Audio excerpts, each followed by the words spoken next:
সমগ্ৰ অসমবাসীলৈ আজি শ্ৰী শ্ৰী কৃষ্ণৰ জন্মাষ্টমীৰ আন্তৰিক অভিনন্দন জ্ঞাপন কৰিছোঁ। আৰু মই এতিয়া আছোঁ বৰপেটা জিলাৰ সৰভোগ মহাপ্ৰভু শ্ৰী শ্ৰী বৰখীয়া গোহাঁই থানলৈ, আৰু মই ভিডিঅ'টো আৰম্ভ কৰিছোঁ।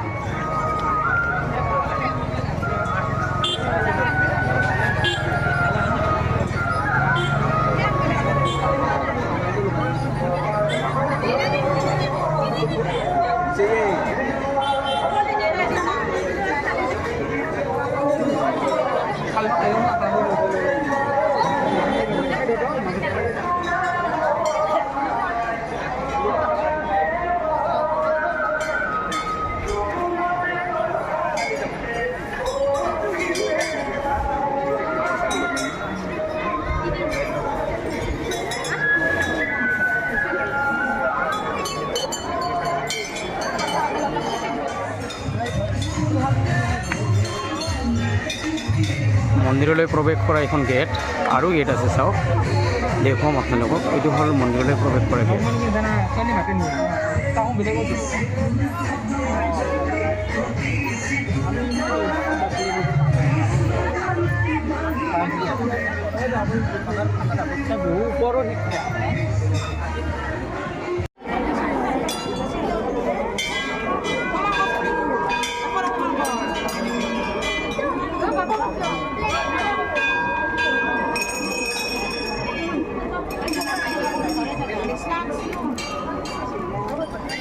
মন্দিৰটোত বহুত ডিচিপ্লিন আছে, আপোনালোকে চাওক, মানে বহুত পৰিষ্কাৰ পৰিচ্ছন্নতা গোটেইখিনি তেওঁলোকে বজাই ৰাখিছে। আৰু চাওক, ইয়াতে জোতা চেণ্ডেল থোৱাৰ কাৰণে জেগা আছে।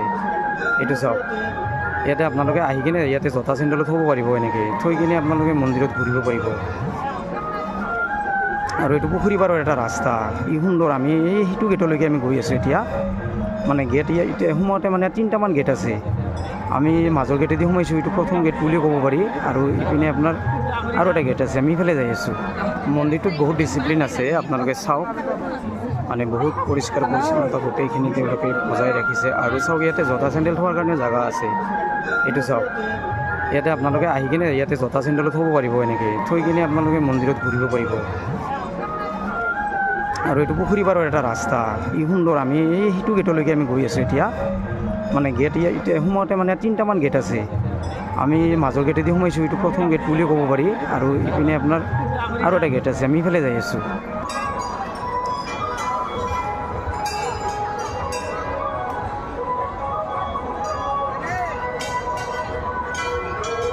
থকা এটা শিৱ মন্দিৰ, আৰু এই শিৱ মন্দিৰটো কিমান ধুনীয়া একদম, আৰু বহুত ভিৰ কৰিছে। চাওক, শিৱ মন্দিৰতো, শিৱ মন্দিৰটো আগতে নাছিল, কিন্তু আজি মোটামুটি